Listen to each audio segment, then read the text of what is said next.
안녕하세요. 반갑습니다. 네. 일단 이제 제가 맡은 부분은 해부학 쪽인데요. 이제 해부학 하면 이제 구조와 기능이 있지 않습니까?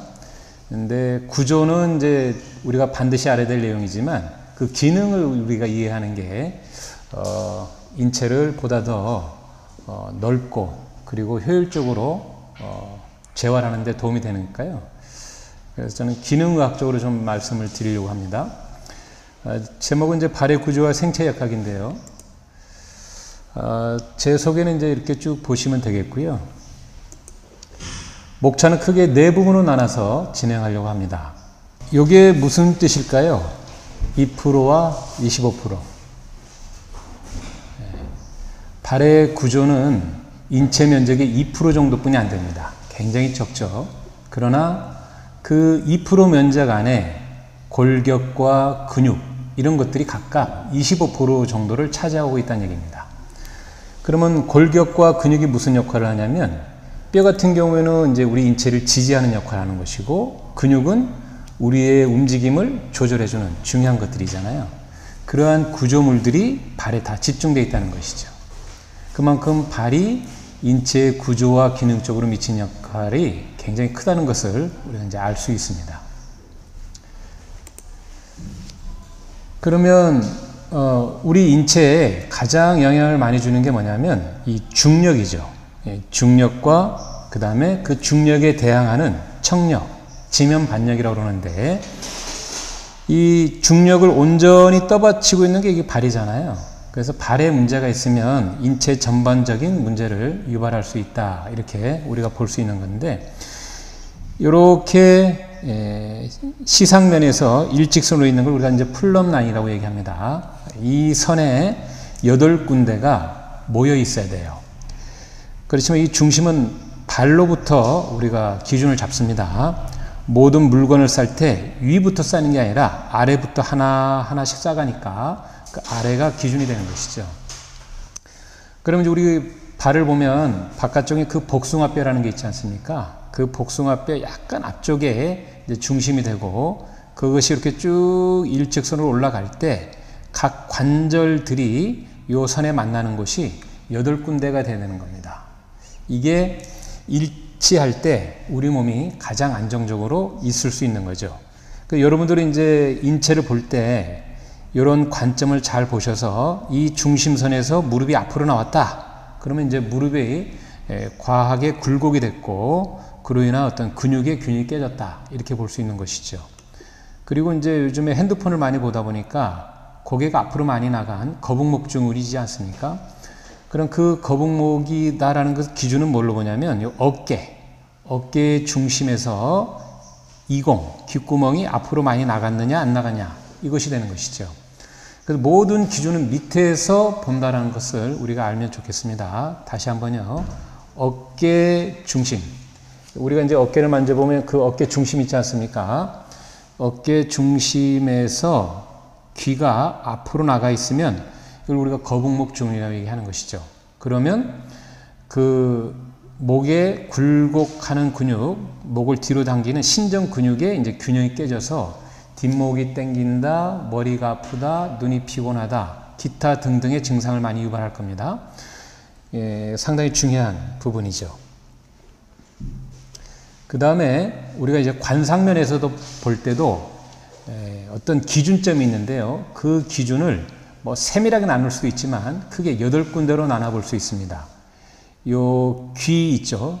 양쪽의 귀 높이를 볼 수 있고 양쪽 어깨 높이를 또 볼 수 있고 그 다음에 견갑 하각의 좌우 높이를 평가할 수 있고 장골릉의 좌우 높이 평가 그 다음에 선골의 좌우 높이 평가 그리고 이 고관절의 좌우 높이 평가 그리고 수라부의 좌우 평가 그리고 발 길이가 있죠. 우리가 발 길이를 재보면 어떤 발은 짧아 보이고 어떤 발은 길어 보이는데 이렇게 우리가 차이가 눈에 보이면 문제가 큰 거예요. 근데 이런 기준을 봤을 때 글쎄 귀 높이가 크게 잘 어디가 높고 낮은지 모르겠는데 어깨 높이도 잘 모르겠는데 그러면 비교적 여기는 안정적인 거죠. 근데 우리가 눈으로 봤을 때 귀 높낮이가 확실히 차이가 있거나 어깨 높낮이에 차이가 있으면 그만큼 이 머리와 어깨에 불균형이 있는 것이고 그로 인한 증상들이 있을 수 있다. 우리가 예측할 수 있습니다. 그래서 인체를 바라볼 때는 아까 봤던 이런 플럼 라인의 기준 그리고 관상면의 이 기준 이것을 우리가 기본적으로 알고 계시는 게 좋겠습니다.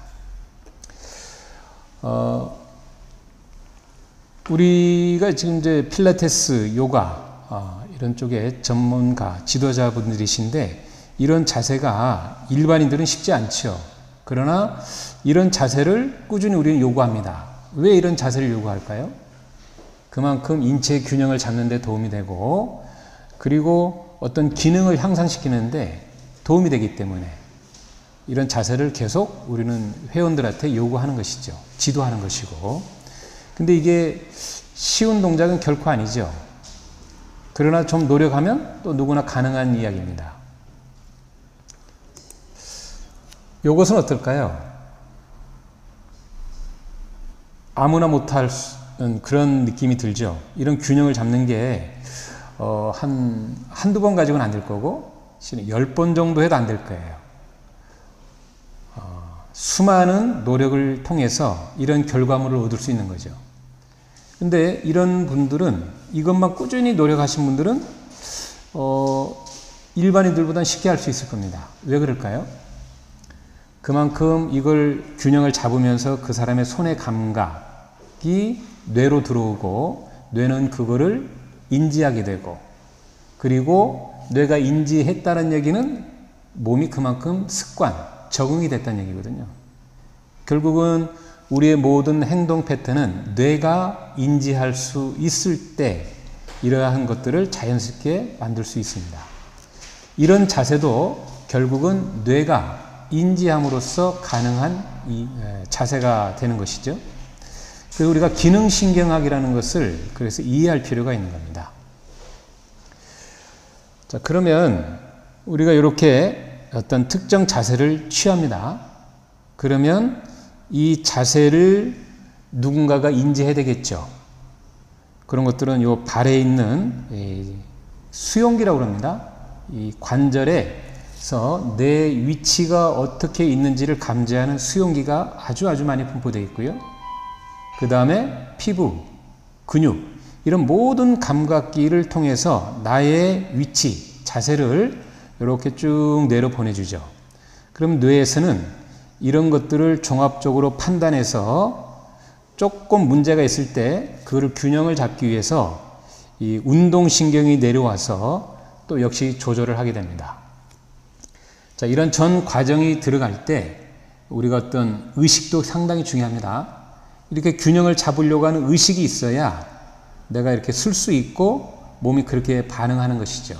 결국 우리 몸은 의식과 이 물질의 결합으로 행동도 할 수 있고 그 다음에 생명활동이 이루어질 수 있는 건데요. 여기에서 우리가 보고자 하는 관점은 이 발에서 문제가 있을 수 있잖아요. 자주 발이 삐거나 그랬을 때 이 발의 위치 감각이 제대로 뇌 쪽으로 못 올라올 수 있습니다. 그러면 우리 몸이 어떻게 되겠어요? 불균형으로 인지하게 되고 그만큼 균형을 잡으려고 스트레스를 많이 받을 거잖아요. 그런 스트레스를 뇌는 좋아하지 않습니다. 과도한 스트레스는 뇌가 아주 싫어해요. 적절한 스트레스는 좋아합니다. 그래서 이 발에서 올라오는 어떤 잘못된 이 위치 감각을 골반에서 일단 한번 걸러주고 그 다음에 또 머리로 올라옵니다. 그러면 이 잘못된 것을 또 한 번 더 걸러줘요. 그게 눈에서 균형을 조절해 줍니다. 이때 발에 어떤 감각 수용기도 문제가 있고 골반의 감각 수용기도 문제가 있고 눈에도 문제가 있다면 이런 자세를 잡지를 못할 거예요. 따라서 발에 문제가 있으면 그만큼 골반에서 균형을 잡으려고 많이 작용을 해야 되는 것이고 눈에서 또 그만큼 피로도를 많이 느끼겠죠. 서로 우리 몸이 이렇게 유기적으로 연결되어 있습니다. 또 반대로 그럼 눈이 나쁘다면 어떨까요? 눈의 좌우 시력이 불균형이라든가 또는 사시가 됐다든가 시력이 안 좋다든가 그러면 이 눈의 감각이 떨어진 만큼 몸의 균형을 잡기가 힘들어요. 그래서 눈의 감각이 안 좋았을 때 이 골반에서 또 한 번 더 걸러서 이 발 쪽으로 또 신호를 보내주게 됩니다. 그러면 이러한 모든 것들이 통합해서 우리가 이런 균형을 이루는 건데 이 중에 가장 중요한 게 어딜까요? 라는 거죠.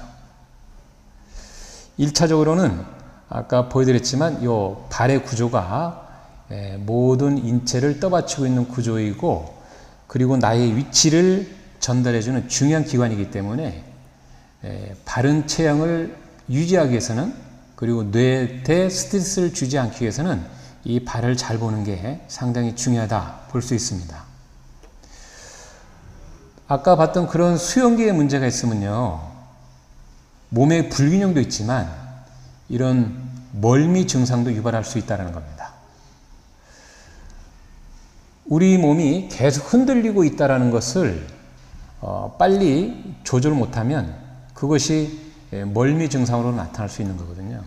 그래서 발의 수용기가 문제가 있으면 뇌가 봤을 때는 계속 흔들린다고 느낄 수 있잖아요.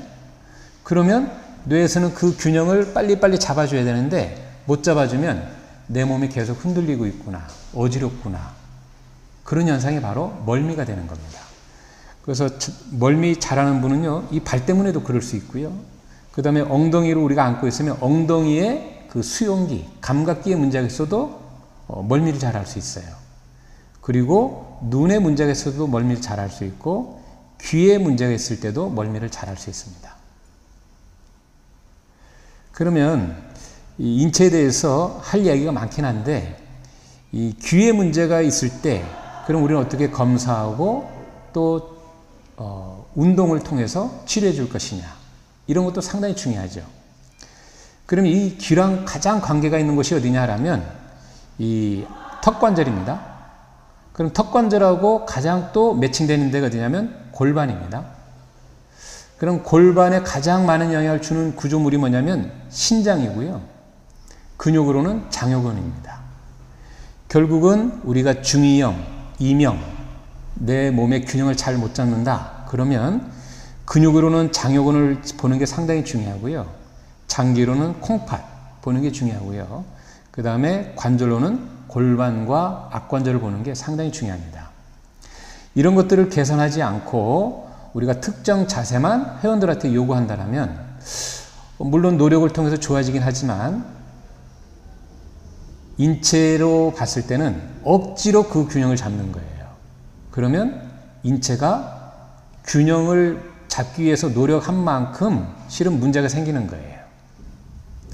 우리가 요가나 필라테스가 결국은 바른 체형 그런 걸 통해서 또 건강을 유지하려고 하는 것인데 이러한 감각기관들을 무시하고 그냥 자세만 계속 반듯하게 요구하면 결국은 몸에 문제가 더 따를 수 있다는 것이죠. 그래서 균형을 잘 잡지 못하는 회원분들은 이런 각각의 구조를 우리가 평가하고 재활할 수 있는 그런 기법들을 알게 되면 보다 더 효율적으로 회원 관리를 잘할 수 있고 회원들의 건강을 도움을 줄 수 있습니다. 이제 이런 부분들 하나하나를 이제 점진적으로 함께 공부해 가도록 준비를 하겠습니다. 자, 그러면 우리가 발이나 모든 관절에 그 수용기에 문제가 생기게 되면 이런 체형의 불균형이 생기겠죠. 제일 밑에는 이 발에 문제가 있어서 이런 체형의 불균형이 올 수 있고 위에서는 눈이나 전정기관 그리고 악관절 이런 것들에 문제가 있어서 요 밑으로 체형의 불균형을 유발할 수 있습니다. 그래서 체형의 불균형이 있을 때는 그런 것들을 이해하고 접근하는 게 좋은데 이 시간에 이제 발을 가지고 얘기할 거잖아요. 그럼 발의 한 예를 들어보면 이 프로네이션 그러니까 우리가 이거를 평편족이라고 그러죠. 평발이 되면 이 발만의 문제가 아니라 무릎, 그 다음에 고관절, 골반, 그 다음에 척추, 어깨, 그 다음에 목 이런 데까지 다 문제를 유발할 수 있다는 겁니다. 그래서 결국 이 발의 평발을 개선만 해줘도 인체의 전반적인 불균형을 잡아주는데 많은 도움을 줄 수가 있는 것이죠.